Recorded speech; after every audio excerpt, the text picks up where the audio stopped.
तक सस्पेंस लगातार बना हुआ है, लेकिन तमाम बड़ी खबरें नॉनस्टॉप हमारे तमाम सहयोगी ग्राउंड जीरो से आप तक पहुंचा रहे हैं। इस वक्त एक और खास मेहमान हमारे साथ इस कार्यक्रम का हिस्सा बन चुके हैं। अब आपसे उनसे भी आपका तारुफ करवाते हैं। हमारे साथ इस वक्त इस कार्यक्रम का हिस्सा एक और पूर्व मुख्यमंत्री, क्योंकि लगातार हम आप तक खास मेहमान पहुंचा रहे हैं। आज के खास दिन हमारे साथ बाबूलाल मरांडी जी इस कार्यक्रम का हिस्सा बन चुके हैं। झारखंड के पूर्व मुख्यमंत्री, बीजेपी के दिग्गज बाबूलाल मरांडी जी हमारे साथ इस कार्यक्रम का हिस्सा हैं और चुनावी दंगल में किसका होगा मंगल, उनसे भी जानेंगे कि आखिरकार क्या वाकई में हरियाणा में जो तस्वीर दिखाई दे रही है ऐसा उन्हें यकीन था।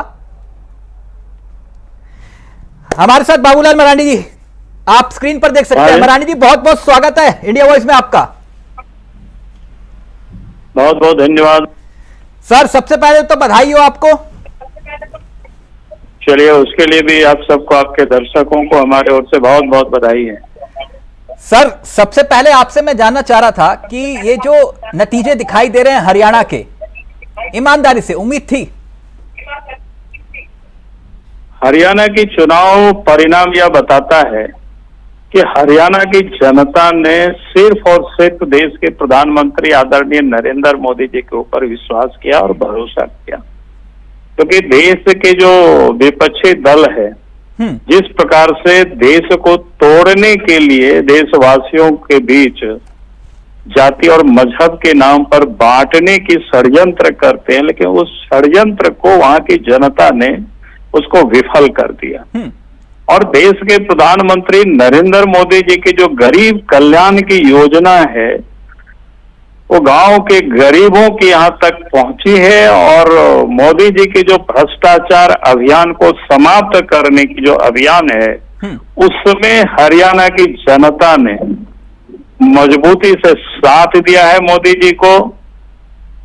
और मैं आगे भी कह सकता हूं कि आने वाले कल चाहे झारखंड हो या महाराष्ट्र हो, जब चुनाव होंगे वहां भी मैं उस पर भी आऊंगा। प्रकार से भारतीय जनता पार्टी के नेतृत्व में सरकार मैं उस पर बहुत जरूरी है, आपकी राय उस पर भी बहुत जरूरी है। लेकिन एक बात मैं आपसे जानना चाह रहा हूं, विपक्ष ये कह रहा है कि ये बात कुछ समझ में नहीं आ रही कि हम जब ईवीएम जब तक नहीं खुली थी तब तक हम आगे थे, जैसे ही ईवीएम खुली आप लोग आगे आ गए। अब हरियाणा के परिप्रेक्ष्य में आपको क्या लगता है सबसे बड़ा फैक्टर क्या रहा जीत का? तो देश को तोड़ने के लिए समाज को बांटने का ही काम करता है और वो लोग सोचता है कि हम इसी के बल पर हम सरकार में वापस लौटेंगे या बना लेंगे। लेकिन देश की जनता इन लोगों की हकीकत को समझ चुका है, कांग्रेस पार्टी की हकीकत को। ये वास्तव में कांग्रेस पार्टी ये देश को तोड़ने के लिए और भ्रष्टाचार को बढ़ावा देना के अतिरिक्त और इसका कोई काम नहीं बचा हुआ है और इसीलिए जनता ने इनको अच्छी तरह से वहां जवाब दे दिया। इसलिए इनको पता नहीं चला कि विदेश की जनता, वहां की हरियाणा की जनता क्या चाह रही है। लेकिन जवान, किसान और पहलवान, ये तीन महत्वपूर्ण मुद्दे विपक्ष ने, कांग्रेस ने उठाए। आपको क्या लगता है कि क्या एक रणनीतिक चूक रही कांग्रेस की, या फिर एक होता है कि कॉन्फिडेंस और एक ओवर कॉन्फिडेंस? क्या कांग्रेस वहां पर कुछ ऐसे ही दिखाई दे रही थी आपको कि जिस प्रकार से वो लोग, चाहे किसान का भी आप देखेंगे, किसान का आंदोलन कुछ ही क्षेत्रों में सीमित रहा, इसके बाद भी देश के प्रधानमंत्री जी ने सर झुका करके उस बिल को वापस लिया। लेकिन जिस प्रकार से किसानों आंदोलन के नाम पर उन लोगों ने उत्पात मचाया, पूरा हिंदुस्तान ने उसको देखा है जी। और हरियाणा की जनता ने उसको एक सिरे से नकार दिया, इसको आप कह सकते हो। नहीं, लेकिन अभी भी तो शंभू बॉर्डर पर वहां किसान बैठे वाले लोग, अभी भी शंभू बॉर्डर पर किसान बैठे हुए धरने पर। मैं वही कह रहा हूं ना कि जान रही है कि भाई जब देश की सरकार, प्रधानमंत्री नरेंद्र मोदी जी, देश के कृषि मंत्री शिवराज सिंह जी लगातार किसानों से मिल रहे, किसानों की हितों के लिए लगातार चर्चाएं हो रही है, भाई हम मिल बैठ करके तय करें। और कांग्रेस पार्टी को तो क्या हक है, क्या अधिकार है? 65 वर्षों तक कांग्रेस ने, 60-65 वर्षों तक राज्य किया, तो कांग्रेस ने किसानों को क्या दिया है? आज जब वो सत्ता से बाहर चले गए कांग्रेस पार्टी, तो फिर वो देश में उत्पात मचा रहे हैं। भाई अगर कांग्रेस पार्टी में थोड़ी सी भी नैतिकता है, डेमोक्रेसी, आप जनता के बीच में जाइए, सड़क को क्यों जाम कर रहे हैं? अब जनता के बीच जाइए, जनता आपकी बात को पसंद करेगी तो आपको चुनेगी और फिर आप नीति बनाइए। अगर आप लोकतंत्र में ये हिम्मत नहीं जुटा रहे हैं, कुछ लोगों को सड़क पर बिठा करके आप ये लोकतंत्र को हाईजैक करना चाहते हैं, तो देश की जनता अच्छी तरह से देख रही है कि आप करना क्या चाहते हैं और कर आप क्या रहे हैं। नहीं, वो किसान तो है ना मरांडी जी, आप इस बात को तो मानेंगे ना, वो किसान तो है ना जो धरने पर बैठे हुए हैं। क्या जो धरने पर बैठे थे वो किसान तो थे सर, कि नहीं? नहीं, मैं ये कह रहा हूं किसान ही है, लेकिन अगर कुछ एक लोग, अगर देश में डेमोक्रेसी है ना देश में, भाई साहब डेमोक्रेसी में जिसकी सरकार होती है वो जनता के बीच वादा करती है, उस काम को पूरा करती है।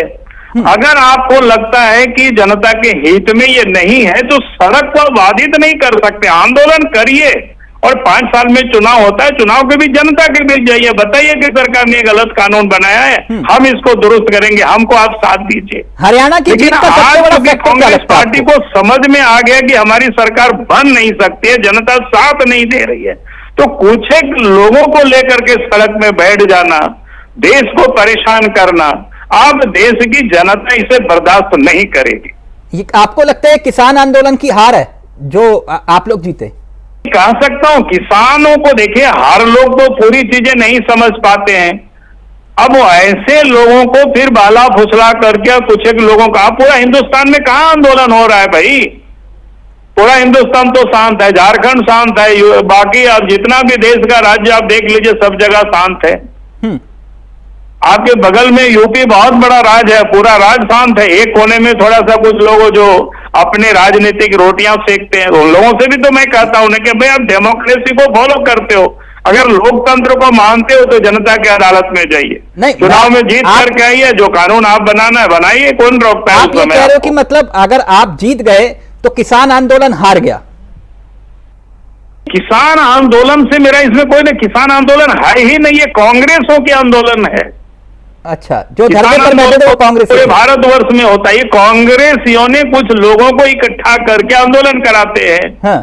और अपने वो पीछे से वो हवा देते हैं। लेकिन देश के प्रधानमंत्री ने उसी आंदोलन को कहा था कि पवित्र आंदोलन है। अरे मैं तो वही कह रहा हूं ना, इसके बाद भी देश के प्रधानमंत्री ने चाहते हैं कि भाई एक भी लोग नाराज नहीं हो, हम उनसे बात करेंगे और बात कर रहे हैं। लेकिन आप तो ने ठान रखा है कि भाई हम खुद का यहीं पर गाड़ेंगे, हम लोग के हाथ में कहावत है, वहां से इधर उधर नहीं जाएंगे। पहले भी देखिए सीएए कानून के विरोध में शाहीन बाग वगैरह में क्या किया, कौन कौन नेता गए वहां पर, भाई क्या था सीएए, क्या बना था? कोई यहाँ के किसी को यहाँ बाहर भेजने की तो नहीं थी, बल्कि उन्हें नागरिकता देने की थी कि भाई जो बांग्लादेश या पाकिस्तान है या जो अफगानिस्तान है वहां से जो हिंदू विस्थापित होकर के यहाँ आए हैं उनको देने की। तो ये लोग तो जिद पर करते हैं। एक मोर्चा आपने भी खोला हुआ है, मैं उसी पर आ रहा हूं। अब हरियाणा चुनाव में जीत का असर क्या झारखंड की सियासत पर पड़ेगा, ये एक बहुत बड़ा प्रश्न खड़ा हो गया है। उसको किस नजरिए से आप देखते हैं, क्योंकि उसका नेतृत्व आप खुद कर रहे हैं? नहीं, निश्चित रूप से हरियाणा के चुनाव का परिणाम ये बता दिया है कि हरियाणा की जनता ने मोदी जी के ऊपर विश्वास और भरोसा जताई है। मोदी जी की जो गरीब कल्याण योजना है वो जनता ने आखिरी व्यक्ति तक पहुंच रही है। और आने वाला समय में झारखंड में भी चुनाव है, महाराष्ट्र में भी चुनाव है, यहां भी आप देखेंगे चुनाव परिणाम भारतीय जनता पार्टी के पक्ष में आएगी और भारतीय जनता पार्टी के नेतृत्व में सरकार बनेगी। आप क्योंकि खुद सूबे की कमान संभाल चुके हैं और इस वक्त नेतृत्व संगठन का आपके हाथ में है, झारखंड में आपको लगता है कि ये हरियाणा की जीत का सीधा असर पड़ेगा? और जो खास तौर पर मोदी फैक्टर रहा है अब तक आपकी जीत का, यानी कि जीत की गारंटी रहा है मोदी फैक्टर, उसका असर झारखंड की सियासत पर पड़ेगा? नहीं, निश्चित रूप से पड़ेगा, झारखंड में भी पड़ेगा और देश के अन्य हिस्सों में भी पड़ेगा इसका असर। अच्छा मरांडी जी, क्योंकि आपने कहा कि सबसे बड़ा मुद्दा झारखंड के लिहाज से, क्योंकि आप उस मुद्दे को लीड कर रहे हैं, मैं इसलिए बार बार वो कह रहा हूं कि जो बांग्लादेशी घुसपैठिए, सीए, एनआरसी, ये तमाम मुद्दे जिसको आप खुद लीड कर रहे हैं, क्या लगता है आपको जनता क्योंकि हरियाणा में एक नैरेटिव सेट हो गया था कि जवान, किसान, पहलवान, और अब आप बांग्लादेशी घुसपैठियों का मुद्दा उठा रहे हैं झारखंड में, क्या लगता है आपको जनता इस पर वोट करेगी? देखिए, आज इस मुद्दे को लेकर के झारखंड की जनता पूरी तरह से चिंतित है, क्योंकि जिस प्रकार से डेमोग्राफी बदला है यहाँ पर, और मैं कहूंगा कि झारखंड ने देश को भी इस पर चिंतित होना चाहिए, और खास करके आदिवासियों की आबादी में तो भारी गिरावट आई है। संथाल परगने में जहां 1951 में 44% आदिवासियों की आबादी थी, आज वहां घट करके मात्र 28% रह गया है, और लगातार वो घट रहा है आबादी। और बाकी जो वर्ग विशेष के लोग यानी बांग्लादेशी रोहिंग्या जो घुसपैठ करके यहाँ आबादी जो बढ़ी है, वो बेहताशा आबादी बढ़ी है। तो इसीलिए मैं बार बार कहता हूं कि ये हमारी राष्ट्रीय समस्या है। अगर इस पर आज अगर हम शत्रुमुर्ग की तरह अपनी सर छुपा करके हम रहेंगे तो आने वाला समय पूरे देश को ये बर्बाद कर देगी। और इसीलिए हम लोगों ने कहा कि भाई अब समय आ गया है, झारखंड में जब बीजेपी की सरकार बनेगी तो उन लोगों को खोज खोज करके ढूंढ करके झारखंड की धरती से बाहर किया जाएगा। नहीं, अभी तक तो आपने किसी घुसपैठिए को बाहर नहीं किया ना, 10 साल से आपकी सरकार। नहीं, अभी तक नहीं किए थे, लेकिन अब लगता है कि अब निकालना पड़ेगा। नहीं, कैसे, वही तो अब सवाल खड़ा होता है ना। अगर आपके हाथ में कमान हो झारखंड की तो आप कैसे करेंगे इस काम को? हमने कहा कि बीजेपी कैसे करेंगे, उन लोग को निकालेंगे। भाई 1951 का वोटर लिस्ट है, 1901 का जनगणना है, सब कुछ है, पड़ा हुआ है, एक एक गांव का कहाँ कितना बड़ा है, कहां से आया है, एनआरसी जब होगी तो सब पता चल जाएगा। अच्छा मरांडी जी, एक और, क्योंकि लाइव में कमेंट आया, कह रहे हैं कि आप किसान आंदोलन को लेकर कह रहे हैं कि वो कांग्रेस प्लान था, लेकिन विनेश फोगाट तो चुनाव जीत गई।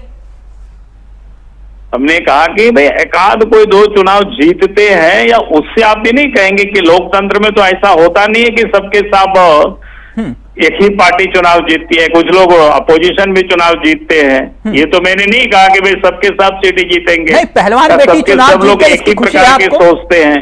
विनेश चुनाव जीती है, इसकी खुशी है आपको?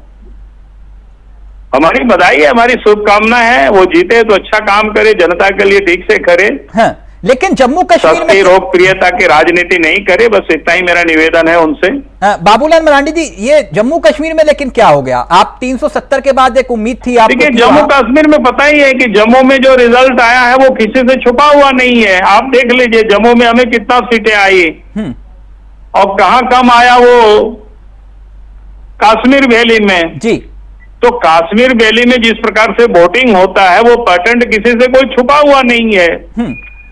ये घाटी में जनता और इसी बात की देश को आज चिंता करना है कि भाई अगर एक वर्ग के लोग धर्म के नाम पर वोट करते हैं और एक वर्ग के लोग विकास के नाम पर वोट करते हैं, देश की तरक्की और प्रगति के नाम पर वोट करते हैं, तो ये बड़ा सोचनीय विषय है, चिंता का विषय है। ये धर्म के नाम पर कौन वोट करता है सर? अरे अब तो बिल्कुल साफ है ना, घाटी में कौन लोग रहते हैं? हाँ। घाटी में मुस्लिम आबादी है, और ये बड़ा दुखद है देश के लिए। हाँ।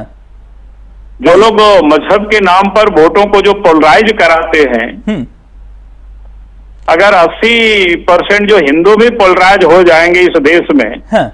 तब फिर देश की स्थिति क्या होगी? और तब फिर लोग कहेंगे कि बीजेपी मजहब की राजनीति करती है, बीजेपी धर्म की राजनीति करती है। हाँ। भाई ये तो साफ दिख रहा है कौन लोग इस मजहब की और धर्म की राजनीति करते हैं, किसी से छुपा हुआ नहीं है। भाई साफ दिख रहा है किस प्रकार से वोटिंग हो रही है। आप योगी आदित्यनाथ की बात कर रहे हैं, कटोगे तो बटोगे। भाई योगी आदित्यनाथ की बात नहीं कर रहा हूं, मैं इस देश की बात कर रहा हूं। भाई यहाँ देश में जो चल रहा है मैं उसकी बात कर रहा हूँ।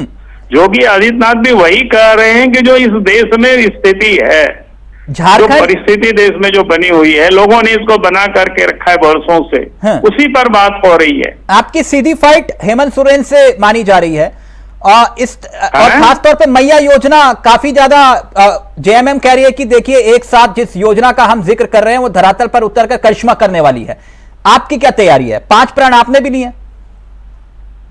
हमारी क्या तैयारी है, वो तो इतना बखलाहट में है। जब हमने गोगो दीदी योजना को लॉन्च किया, हमने कहा कि भाई हमारी सरकार बनेगी तो महिलाओं के सशक्तिकरण के लिए प्रत्येक महीना सरकार बनते ही पहले कैबिनेट में निर्णय करेंगे और 2100 रुपया प्रत्येक महीना की 11 तारीख को उनके खाते में चली जाएगी। जिस दिन से हमने ये घोषणा किया है और उसी दिन से जेएमएम बखला गई है। तो ये तो साफ दिख रहा है, उसकी असर दिख रहा है। देखिए आपके जब हेमंत सोरेन बौखला गए हैं तो इसका मतलब ही यही है कि योजना हमारा सफल है और जनता के बीच या जनता के दिलों तक पहुंच चुकी है। आपके चाहने वाले लग रहा है लाइव में जुड़े हैं, वो कह रहे हैं कि मरांडी जी से बोलिए कि डबल इंजन की सरकार अगर बनने की बात हो रही है तो जो बकाया है झारखंड का वो दिलवा दें मोदी जी से।